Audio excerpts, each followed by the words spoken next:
এই আলাপটা করব করব করে করা হয় নাই, কিন্তু না কইরা থাকা গেল না। বাংলাদেশের সাথে আমেরিকার ট্যারিফ আলোচনা চলতেছে। মানে আমেরিকার বাজারে বাংলাদেশের পণ্য ঢুকতে হইলে, সেটা গার্মেন্টস হোক, চামড়া হোক, যেটাই হোক, কত ট্যাক্স দেওয়া লাগবে। মানে আমেরিকা তার দেশে ঢোকা সব পণ্যের উপরে অতিরিক্ত ট্যাক্স বসাবে, সব দেশে। আগে ট্যাক্স ছিল 0 বা 5%, সেইটার ট্যাক্স বা ট্যারিফ হয়ে যাবে 20% বা 30% বা তারও বেশি। এটা হুদাহুদি করে নাই, তারা কইতেছে এটা রিসিপ্রোকাল ট্যারিফ, মানে তুমি যেমন ট্যাক্স বসাও আমার পণ্যে, আমি তেমন ট্যাক্স বসাবো তোমার পণ্যে। মানে বাংলাদেশ যদি আমেরিকান পণ্যে 30% ট্যাক্স দেয় ধরে, তাহলে বাংলাদেশি পণ্যকে আমেরিকায় ঢোকার জন্য 30% ট্যাক্স দিতে হবে, নো হাঙ্কি পাঙ্কি। তো এই ট্যারিফ বসায় আমেরিকা থামে থাকে নাই, তারা আলাপ আলোচনা শুরু করছে দেশগুলোর সাথে। অনেক দেশ আলোচনা করে ট্যারিফ কমায়ও নিছে, শুল্ক কমায় নিছে আর কি। যারা কমায় নিছে তারা এমন কোনো বাণিজ্য সুবিধা দিছে আমেরিকাকে, যার জন্য ট্যারিফ কমাইতে পারছে। এটা একটা বার্গেনিং টুল আর কি, এটা দিয়ে বার্গেনিং করিচ্ছে আমেরিকা। বাংলাদেশের আলোচনা চলতেছে, এটা আগামী 31 তারিখের মধ্যে ফাইনাল হবে, মানে 2-1 দিনের মধ্যেই আর কি, যে বাংলাদেশ কত পাইতেছে ট্যাক্স বা ট্যারিফ। যদি বাংলাদেশ ট্যারিফ কমাইতে না পারে, তাইলে হাতে হ্যারিকেন ধরতে হবে, কলে এই শুল্ক কার্যকর হবে 1 আগস্ট থেকে। তবে আমেরিকান বাণিজ্য মন্ত্রী বলছে শুল্ক কার্যকর হইলেও আলোচনা চলবে। আমি এটা নিয়ে একটা ভিডিও করেছিলাম, আপনারা জানেন যে আমি ইকোনমিক্সের ছাত্র। এই শুল্ক দীর্ঘমেয়াদে আমেরিকান ইকোনমির ক্ষতি করবে, তবে স্বল্প মেয়াদে তা আমাদের ক্ষতি করবে, অবশ্যই করবে, যদি আমরা শুল্কের একটা ভালো রেট না পাই। যাই হোক, আমি ওই একাডেমিক আলোচনাতে যাব না। আমরা এই চুক্তির একটা বিশেষ দিক নিয়ে আলোচনা করব। কুটি এশিয়া ইন্ডিয়া গ্যাঞ্জাম করিচ্ছে, আর ইন্ডিয়ার গ্যাঞ্জাম করে লাভটা কি, এটা নিয়ে আলাপ করব। এটা হইতেছে গোপনীয়তার চুক্তি। মানে এই যে বাংলাদেশ আলোচনা করতেছে আমেরিকার সাথে, সে আলোচনার আগে একটা চুক্তি করেছে বাংলাদেশের সাথে, তার নাম গোপনীয়তার চুক্তি। এখন বাংলাদেশে হাউকা উঠেছে, কেন এই আলাপ গোপনে করতে হবে, কেন পাবলিক জানিতে পারিবে না, ইউনূস সরকার খুব খারাপ কাজ করিচ্ছে, তাই না? দেবপ্রিয় কইছে এই ধরনের গোপনীয়তা চুক্তি করছে বাংলাদেশ এই ট্যারিফের নেগোসিয়েশনের টাইমে, তার নজিরবিহীন, আগে কখনো এটা হয় নাই। দেখেন, কথা সত্য, মিছা কথা কয় নাই। তার সাথে এটাও সত্য যে এই একতরফাভাবে সব দেশকে রিসিপ্রোকাল ট্যারিফ চাপাই দিয়া আলোচনা শুরু করা, এটাও আমেরিকা আগে কখনো করে নাই, এটাও নজিরবিহীন। এই গোপনীয়তার চুক্তি কি বাংলাদেশ একা করিছে আমেরিকার সাথে, নাকি সব দেশই করিছে? যারা আলোচনা করিচ্ছে সব দেশই করিছে, কিন্তু দেবপ্রিয়বাবুর দাবি সব দেশ করলেও বাংলাদেশ এই চুক্তি করতে পারবে না। তার মানে যে নেগোসিয়েশনে আলাপ, এটা বাংলাদেশ করতেই পারবে না। তো আসেন একটু দেখি আমি তো কইলাম, আপনারা বিশ্বাস করবেন কেন, আগে দেখি যে আসলে অন্যরা গোপনীয়তা চুক্তি করেছে কিনা। হ্যাঁ, করেছে। আমরা ফিলিপাইনের সংবাদ মাধ্যমে দেখতে পারি, তারা বলতেছে, আমরা এটার বিস্তারিত বলতে পারবো না, কারণ এনডিএ, মানে এটারই বলে গোপনীয়তার চুক্তি, নন ডিসক্লোজার এগ্রিমেন্ট, মানে যেটারে আমরা গোপনীয়তার চুক্তি বলতেছি সেটা সাইন করা আছে। ইংরেজিতে কইছে, এ দেখেন, however when asked to provide a list of products included in the tariff concession, Rodolfo did not provide details as they are signatory of a non-disclosure agreement, NDA. It is covered by an NDA while we are still negotiating. আচ্ছা, তার মানে এরা করিছে। থাইল্যান্ডে কি কইছে? Due to signing of a non-disclosure agreement, the Thai government is unable to disclose specific details of the ongoing negotiations. তার মানে এদের সাথেও করা হয়েছে। আচ্ছা, আর্জেন্টিনার সাথে কি করা হয়েছে? এদের সাথেও এনডিএ করা হয়েছে। দেখেন, করছে the bilateral pact has been quietly in the works for 3 months under the signing of confidentiality agreement, NDA, that prevent negotiators from disclosing details. এমনকি ভিয়েতনামে জানাচ্ছে যে তারা বলতে রাজি হয়নি, কারণ এই যে তথ্যগুলো, সে তথ্যগুলো পাবলিক না। তার মানে আমরা বেশ কয়েকটা দেশের গোপনীয়তার চুক্তি দেখলাম, ওরা করতে পারবে, কিন্তু আমরা করতে পারবো না। কি আবদার! যদি সবাই চুক্তি করে আর আমরা যদি এই চুক্তি না করি, তাহলে আমাদের সাথে নেগোসিয়েশন করবে আমেরিকা? বলেন তো। আমেরিকা তো বলবে, তুমি কোন হরিদাস পাল আসছো যে তোমার সাথে গোপনীয়তার চুক্তি ছাড়া নেগোসিয়েশন করতে হবে আমাকে? আচ্ছা, ধরেন এই এগ্রিমেন্ট ছাড়াই, গোপনীয়তার চুক্তি ছাড়াই আলাপ করলো বাংলাদেশের সাথে, স্পেশাল খাতির করলো আর কি আমেরিকা, তো যারা সাইন করেছে এই গোপনীয়তার চুক্তি তারা এসে বলবে না যে আমার সাথে সাইন করলা এগ্রিমেন্ট, বাংলাদেশের সাথে করলা না কেন, বিষয়টা কি, পিতলা খাতির কেন? আমেরিকা কি জবাব দিবে? তারপরেও দেবপ্রিয়রা প্রশ্ন তুলতে পারে কেন এটা জনগণ জানবে না? কি আর বলবো, এই দেবপ্রিয়রা 111 করলো। দেবপ্রিয় কিন্তু এই জেনেভায় পোস্টিং নিছিল 111 পরে, বেনিফিশিয়ারি ছিল।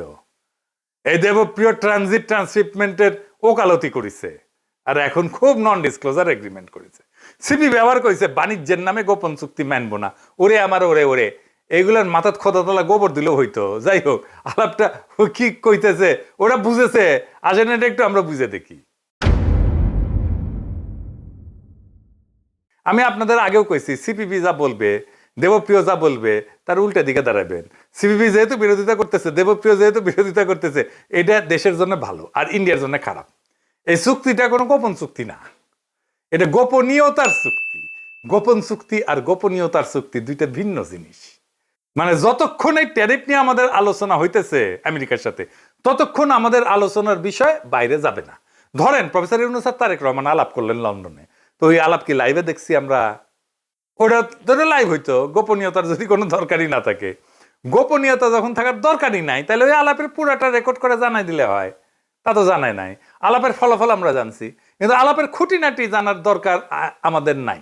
এই আলাপ তো প্রকাশ্য করার বিষয় না। কেন না আমি এটা পরে বলতেছি। এই আলাপ হবে বাংলাদেশের ট্যারিফ কত হবে। এই ট্যারিফ যদি কমে তাহলে আমেরিকাকে তো কিছু দিতে হবে।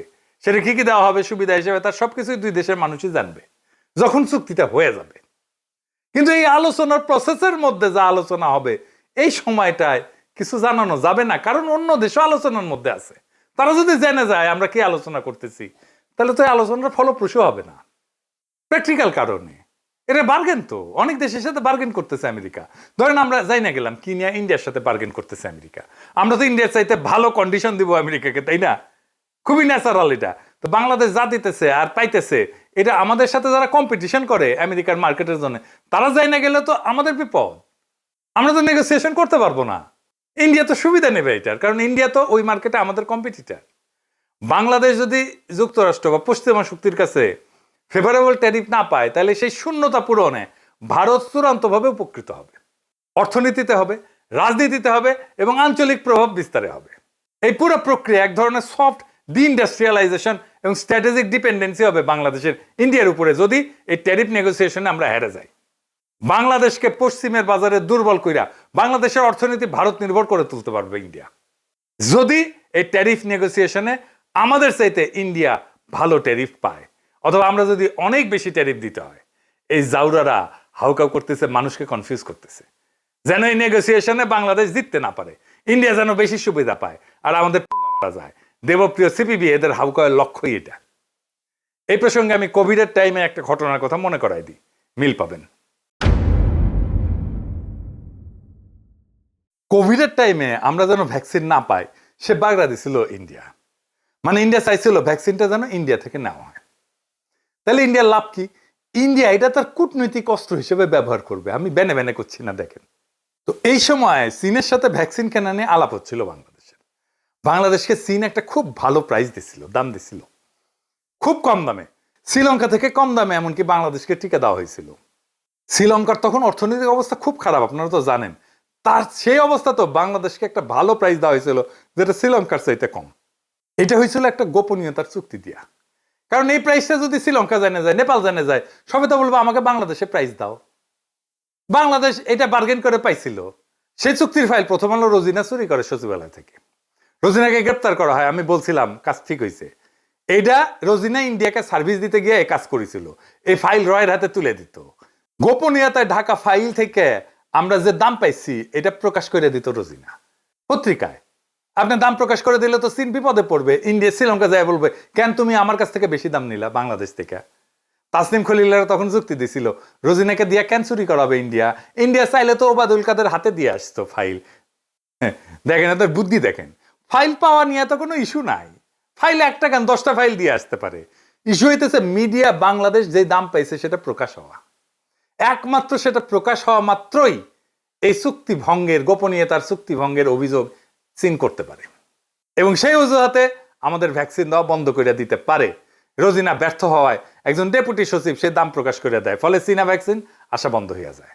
আমাদের 2 বা 3 গুণ দাম দিয়ে সেই ভ্যাকসিন কিনতে হয়। তাহলে এটা অনুসন্ধানী সাংবাদিকতা নাকি দেশের মানুষের আমাদের যে বেশি টাকায় ভ্যাকসিন কিনতে হইলো এটা কার জন্য? রোজিনার জন্য। তো বাংলাদেশকে যে অধিক টাকা গচ্চা দিয়া ভ্যাকসিন কিনতে হইলো সে টাকা কি রোজিনার বাপ দিবে না ওর হাজবেন্ড দিবে? এটা কারে বুঝাইবেন? এই একই ঘটনা ঘটেছে ট্যারিফ নিয়ে আলোচনায়, গোপনীয়তার চুক্তি নিয়ে। আসেন এটা একটু বুঝে দেখি।